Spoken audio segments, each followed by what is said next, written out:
Howdy Explorers, my name is Dan Voinis. I am a zookeeper, wildlife documentarian, and reptile expert. And my Jaws episode of Movie Safari is currently in copyright jail. So in the meantime, I decided to make kind of a quick little fun, informal video. This is going to be sort of like Movie Safari. I'll probably still put it in the Movie Safari playlist.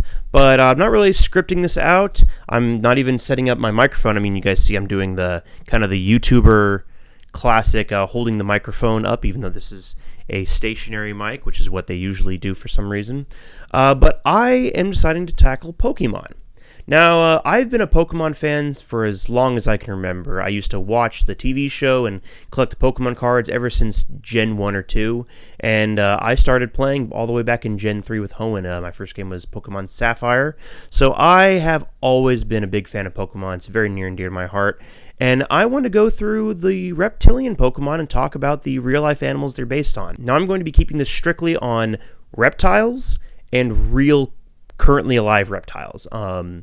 So no dinosaurs, no vague reptilian monsters. Pokemon has a lot of creatures that are meant to be reptilian, but not based on any real-world reptiles. So like Charmander, Bulbasaur, Tyranitar, anything dragon type is usually just sort of a generic reptile. I'm going to be avoiding those unless there is something very specific that I want to talk about with them. So we're going to be going in Pokédex order, and we have 47. 47 out of 1,025, so not a lot of reptiles. Alright, so we're getting started with Squirtle. Squirtle, Wartortle, and Blastoise are generic turtles. I find this a lot with Gen 1, is that they kind of just made a generic Pokemon just for like the type of animal. However, the Bulbapedia does say that Squirtle is based on a big-headed turtle, though they say that's just the proportions. The big-headed turtle is a turtle from Asia. I've heard it described as the Asian snapping turtle, although they are more of an omnivorous turtle. They're not quite as carnivorous or predatory as snapping turtles. They do have a big head, though I don't think that's so much intentional with Squirtle. I think its big head proportions are mainly just because it's supposed to be a cute baby. Wartortle is just a slightly bigger Squirtle with more embellishments, and the Blastoise is just a big tortoise with cannons.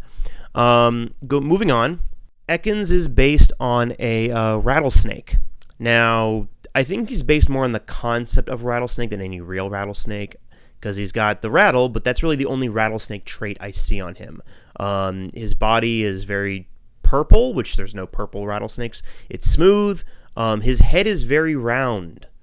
Rattlesnakes have a very distinctive head structure. They have this bulbous head with sort of angled scales over the eyes to give them that angry look. They have sort of that ridge on the top. It's not quite as defined as some pit vipers, but very, very specific rattlesnake face that I do not see with Ekans. Also, he has the ring, which there are snakes that have rings. They are creatively called the ringneck snakes, not rattlesnakes. And then a rattlesnake then evolves into a cobra, which is Arbok. Rattlesnakes and cobras, though they are both venomous snakes, are not at all closely related. In fact, it's believed that their venomous nature is actually convergently evolved. It evolved independently of each other. So I think, again, this is just generic snake. One of them has a rattle, one of them has a cobra hood. Now, Arbok, I do want to say, has those markings on the inside of his hood. That is a direct reference to the Indian or spectacled cobra, and to a lesser extent, the monocled cobra. So the spectacled cobra probably has one of the most dramatic hood displays of any cobra. There are several species of cobra throughout Africa and Asia, but the Indian cobra has markings on the back of its hood. That's where it gets its name, spectacled cobra, because it looks like a pair of sunglasses, and the monocle cobra just has the one ring. The one ring to rule them all! No, jokes aside, it's believed those are meant to be eye spots to convince a predator that what's the backside is actually the front side, so the predator's not going to attack them from behind. However, in Arbok, those markings are on the front, whereas in the Indian cobra and in the monocle cobra, they're on the back. So I think the developer's getting confused and putting on the front. Now, it does, the hood either way is meant to be an intimidation technique. It's supposed to make the snake look bigger, make it look more threatening to deter predators. Now, while yes, the spectacled cobra and the monocled cobra have their markings on the back, the spectacled cobra actually does have some vague markings on the front. They're not as defined, they're not as clear, but if you look at the front, you do kind of see what might actually be eye spots on the front. Again, bigger eyes, meant to look like a larger animal to deter predators, but it's less well known, less defined as those markings on the back. So maybe Arbok got it right, maybe not. Next up, moving on, we have Lapras. Now, Lapras is one that's kind of in the gray zone of if it's based on a real reptile or not. It is primarily based on plesiosaurs and the Loch Ness Monster. However, because it has a shell, it's a turtle. I consider it to be at least partially based on turtles. Sea turtles, because of those flippers. One thing I do want to say about Lapras and sea turtles is that the connection between plesiosaurs and sea turtles has been made before. But one interesting thing about those two animals is that while they do have very superficially similar flippers, they actually are believed to have function in very different ways. Sea turtles, they swim entirely with their front flippers. They generate thrust with their front flippers. The rear flippers are meant for steering. Whereas the plesiosaur, their front and back flippers are actually very similar in size and shape. So it's believed that actually both the front and back were used for thrust. And so there's some very cool documentaries that animate it with the front and back undulating. So it's be front up, back up, front up, back up. Very, very kind of hypnotic, rhythmic pattern that you don't see in sea turtles. Now moving on to Gen 2, we have Totodile. Totodile, crocodile, and for alligator, they are crocodilians. And their English names use crocodile and alligator interchangeably, which is very common. I work with crocodiles, and so a lot of guests will just point at everything and call it alligator crocodile. And so they're very often conflated. They are not the same thing. They are different animals. But continuing from Gen 1, these are just generic crocodiles. Now, I will say that if I am going to compare them to a real species, I would say that probably at least crocodile and, to a lesser extent, for alligator and totodile, could be the broad-snouted caiman, which has the most blunt, most broad, obviously, snout of any crocodilian. If you actually look at them, they look kind of unsettling with how short and stout that snout is.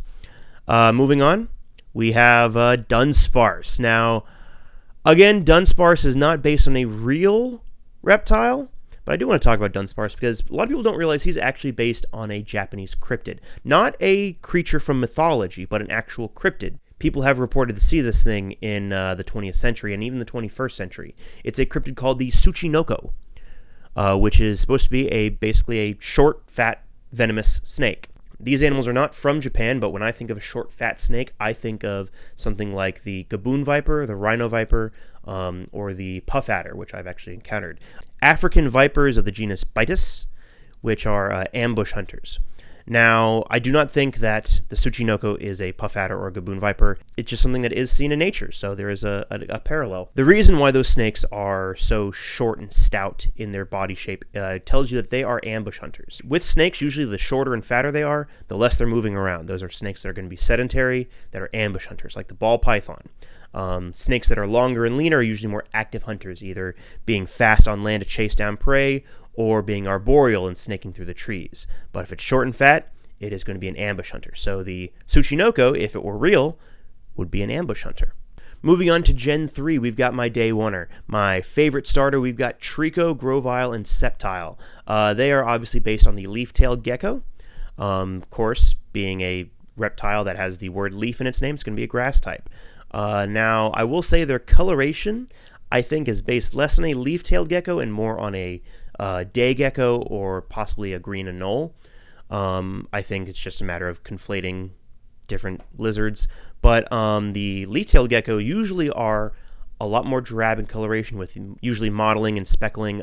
That's because they use camouflage. They will blend into bark and leaves, and I would have to say that the leaf-tailed gecko is probably the greatest bit of camouflage in the entire animal kingdom. Whenever I go to a reptile house at a zoo, I always like to play a game of I Spy, and so you can be the first person to spot the gecko. Now, I will say that the Grovile, he does have that sort of like leaping or flying stance with the leaves coming from behind his arms. Now, he can't fly. He's not a flying animal, but it does make me think of the flying gecko, which, again, does not fly. But flying geckos come from Southeast Asia. They have extra skin on the side of their body and on their feet and legs, and so they will actually use that basically to catch air, and they can glide from tree to tree. In Southeast Asia, there's a lot of tall, very spread out trees in the rainforest that has actually caused a lot of different animals throughout Southeast Asia to develop gliding independently. And then we have Reptile, again, gecko, but with the megaform. That tail launches like a missile. I do believe that is partially based on autotomy, which is when a lizard will actually drop its tail in order to get away from a predator. The predator will attack and eat the tail, the lizard can just run away, and that tail grows back. Now, not all lizards can do this, but most geckos can. However, do not go around pulling a tail off of a lizard for fun. It is a very, very taxing process to grow it back. It takes a very long time. It doesn't always grow back right. It can take 6 months to a year, and then some species don't grow their tail back at all.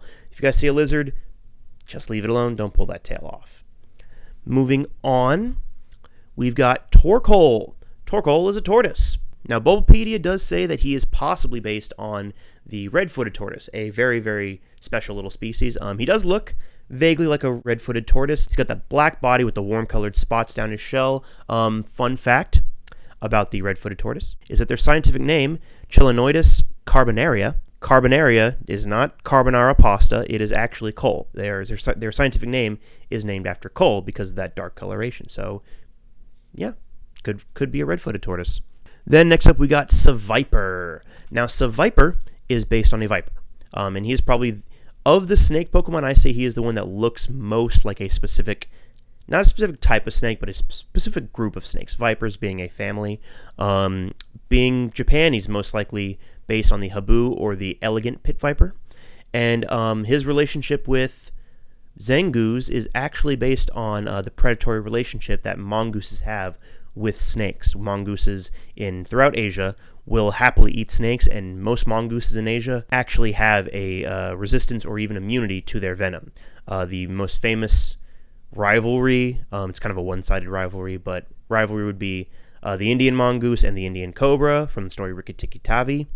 But in Japan, there actually is a species of mongoose that would fight with Habu vipers during street performances, basically the Japanese version of a snake charmer. They would basically just get snakes and have their pet mongooses kill them for entertainment. It's kind of messed up. They don't really do it anymore, which is good. Then we have Kecleon, which is obviously a chameleon, and his color changeability references the fact that chameleons do change color. Now, in lore, he can turn invisible. Chameleons changing their color to blend in and become invisible is something that is throughout pop culture. First off, they don't become invisible.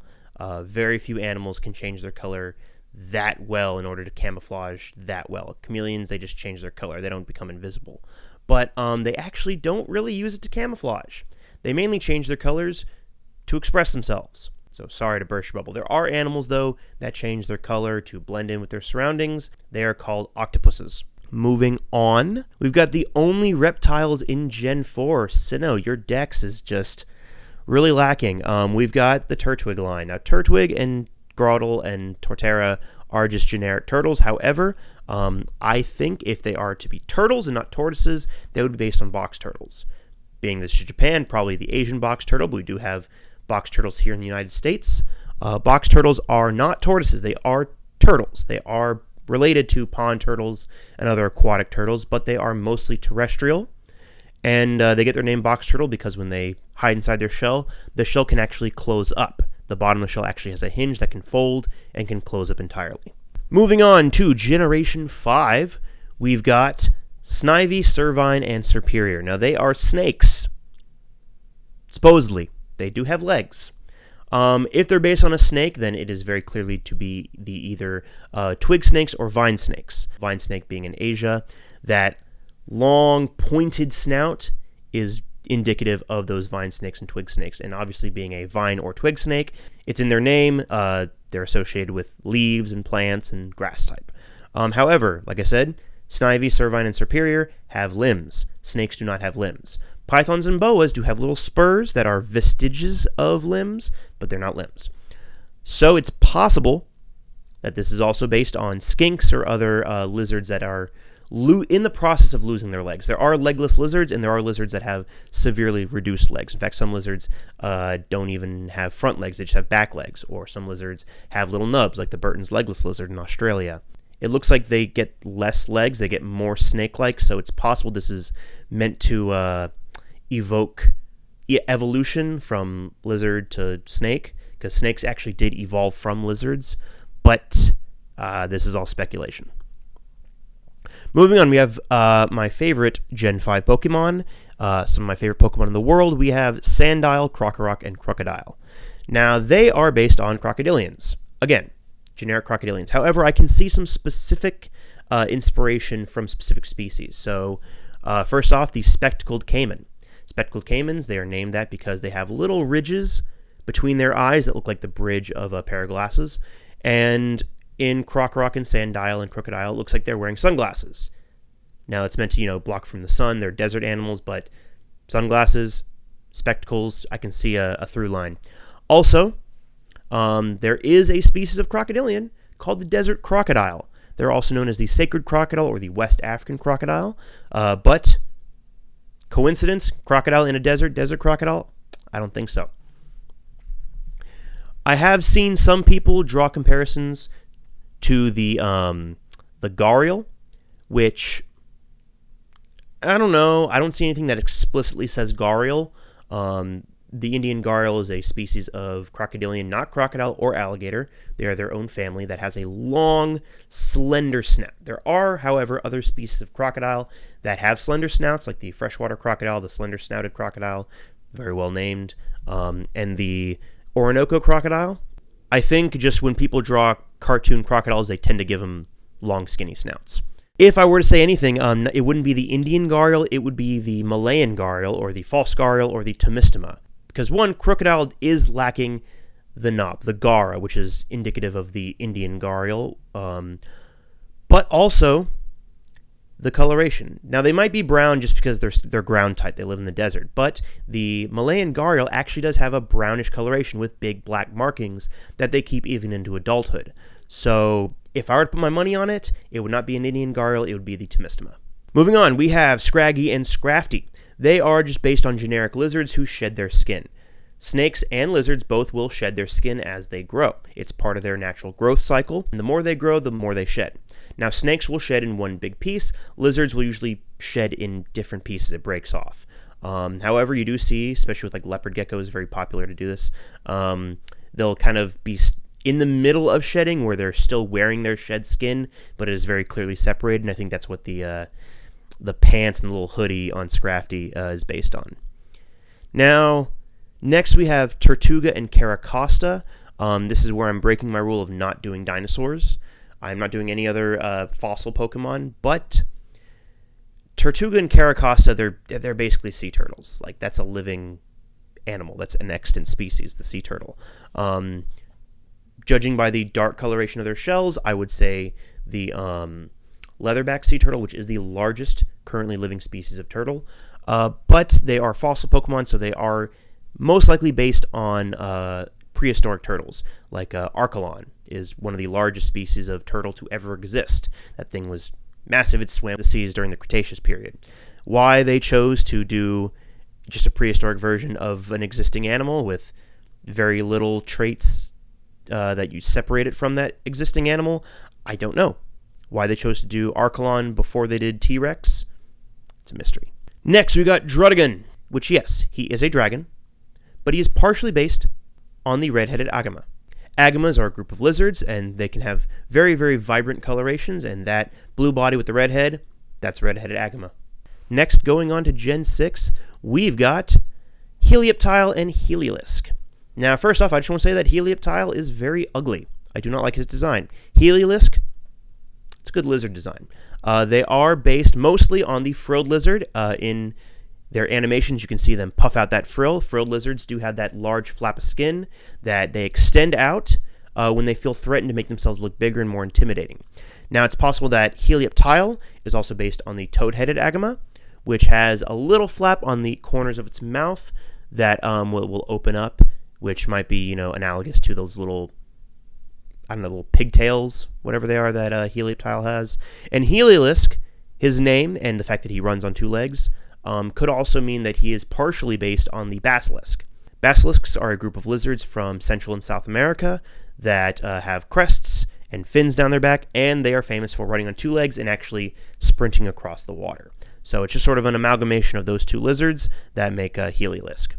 Next, we have Zygarde. Now, in the mythology with Yveltal and Xerneas, it's based on Jormungandr, the Midgard serpent from Norse mythology, but I think it is also based on Shesha or Sheshanaga, which is from Hindu mythology, the thousand-headed cobra, which would make it an Indian cobra, which is a real snake. So take that, Bulbapedia. If you look at that design, I mean, it's very clearly, at least visually, inspired by Shesha. So, in Gen 7, we have Turtonator. A lot of people say he's ugly. I love Turtonator because he is very clearly a Mata turtle. Matas are an absolutely phenomenal species of snake-necked turtle.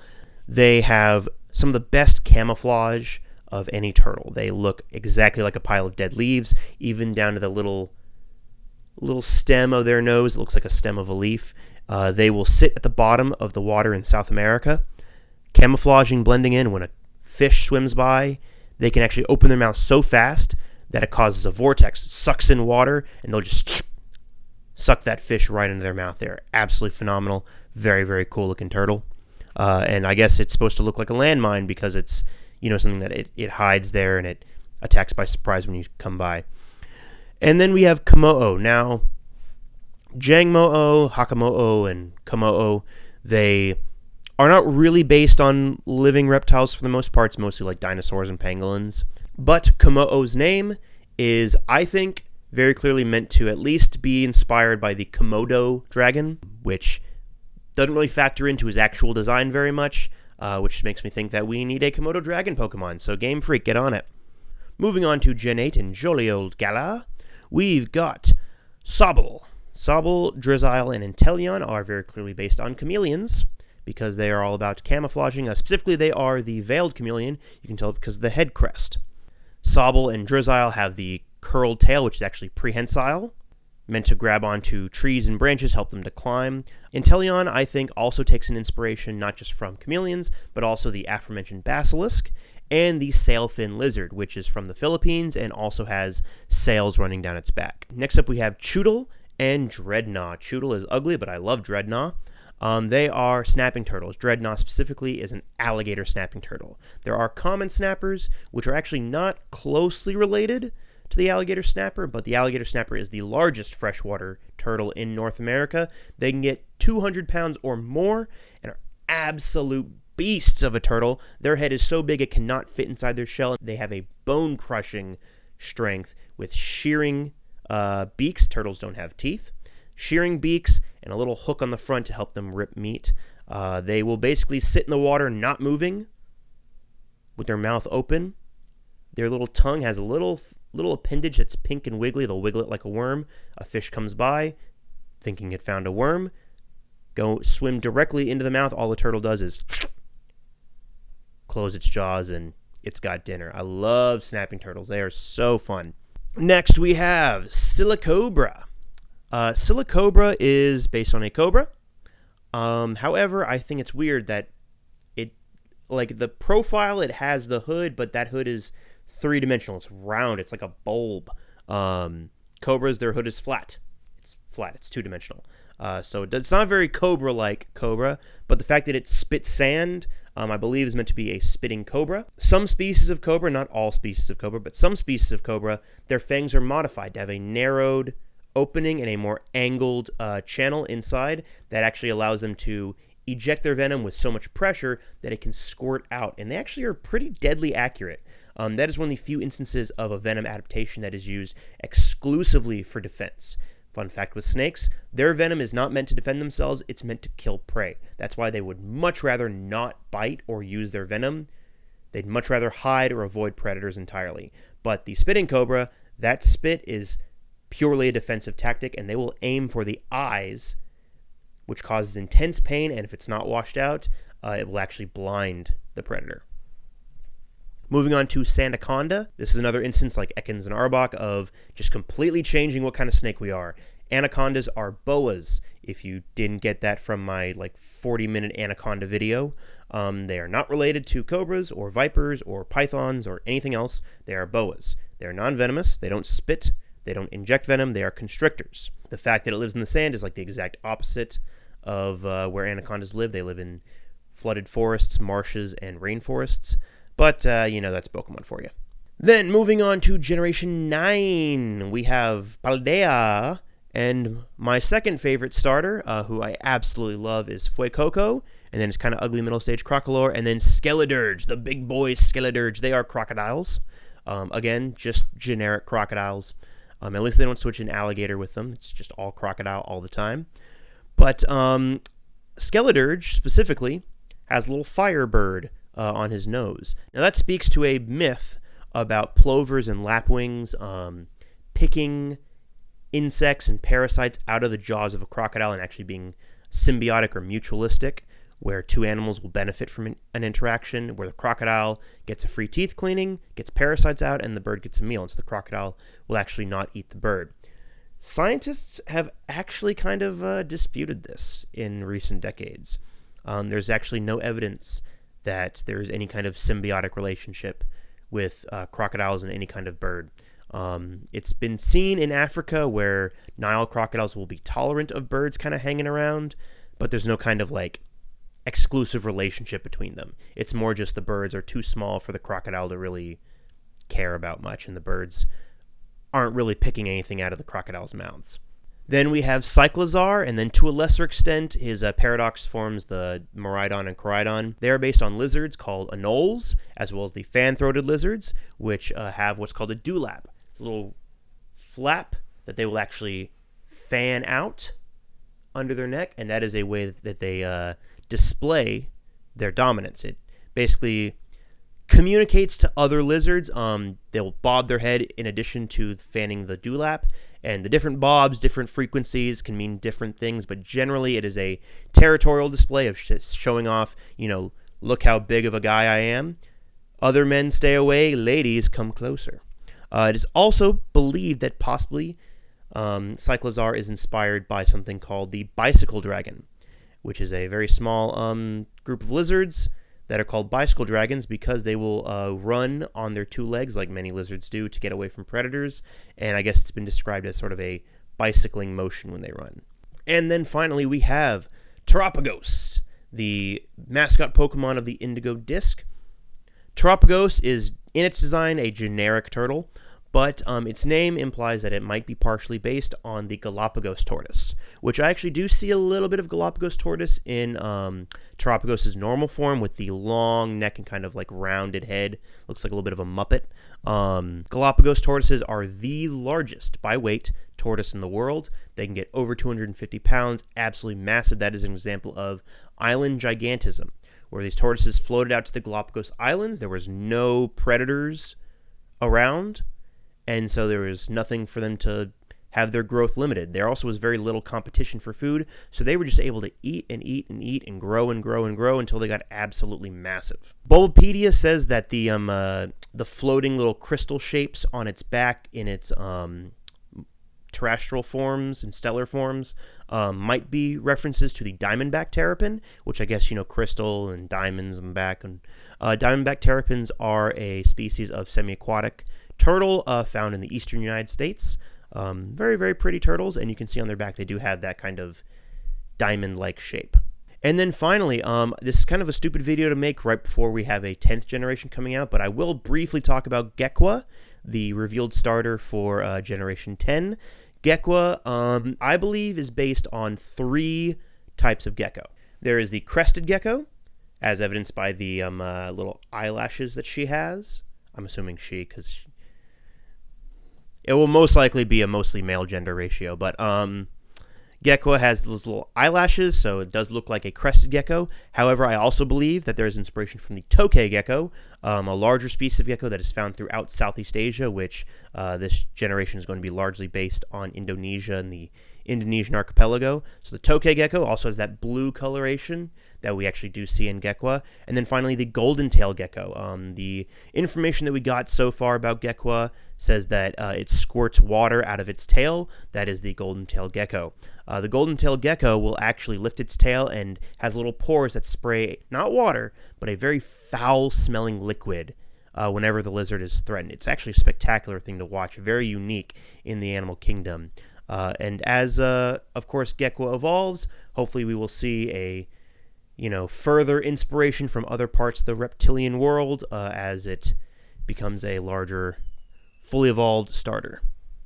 Well, until we get to Generation 10, that is all of the Pokemon based explicitly on real-world reptiles. And so my job here is done. This is actually kind of fun to talk about. I could talk about a lot of different, parts of the reptile world. And if we have one takeaway from this is that Game Freak needs to make more Pokemon based on reptiles, like specific reptiles, not just generic lizard or crocodile or turtle. Like, get some specific species. The reptile world is actually fairly diverse, and there's a lot of very cool species out there that would be really cool to see Pokemon made out of. If you guys like this, good. I'm not going to be talking much more about Pokemon on this channel. This is not a Poke channel. I'm not a Poketuber, but it was just something fun to talk about, give me a chance to talk about some reptiles. I might do a video based on, like, amphibians. There's a few pretty cool amphibian Pokemon, but I'm not going to move on to, like, birds and bugs and stuff like that. So, but if you guys like this video, let me know down below. If you guys want to see more just one-off out there, outside-the-box ideas for videos, let me know down below. Anything outside of Voinis Ventures or Movie Safari is just kind of, if I have an idea, I'll do it. But you guys, if you want to see more of me, want to see me actually working with animals or talking more about animals, check out my series, Movie Safari, where I talk about movies and animals, or my documentary series, Voinis Ventures, where I actually go out in nature and see real wild animals. But hope you guys have a great rest of the day, and as always, stay incredible.